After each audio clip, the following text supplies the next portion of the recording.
Hey y'all, I'm out here at the Tyler Rose Gardens and today I'm here with my friend Elizabeth. She's actually a beekeeper. So do you want to go ahead and tell us, we're talking about pollinators, so tell us a little bit more about just different kinds of pollinators we might see in East Texas this spring. We have so many pollinators here in East Texas, and people kind of overlook them. We have the ones that I call the Disney Princess pollinators, which are your hummingbirds and your butterflies and your bees. But then we also have a whole bunch of really small pollinators that people don't see, like flies. And we have wasps, which are great pollinators. Some beetles are good pollinators. And then there's the furry pollinators that people don't think about. So the mice going through a field are pollinating. Your dog walking around while you're on a walk is getting pollen on its fur and then dispersing that out into the environment. So there are lots of pollinators that we don't think about. Bats are great pollinators. Of course, they only come out at night, so they're only pollinating night blooming things. But there's a lot of plants that bloom at night specifically so bats will be their pollinator.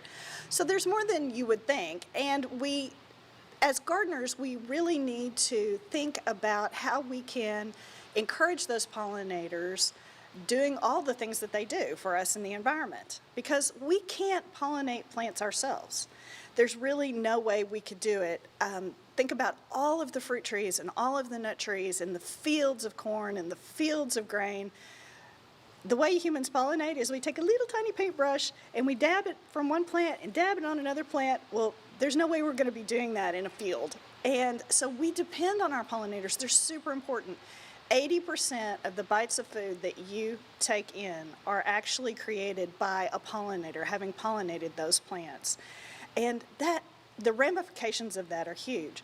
And even if you're not particularly concerned about that, you think that science might somehow fix that, if you think about all of just the flowers and the beautiful things that are here in this garden, so many of them have been pollinated by a little insect pollinator.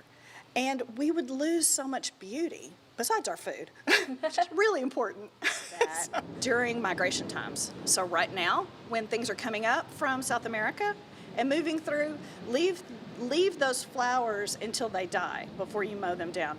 And then again in October, try not to mow, because the monarchs are going back, and lots of pollinators are going back, so are all of the hummingbirds and things like that. But if you mow all of those flowers down, they don't have anything to eat, and they've got a long trip to take with no food. So if you can just do those few things, that'll really help the pollinators in your area.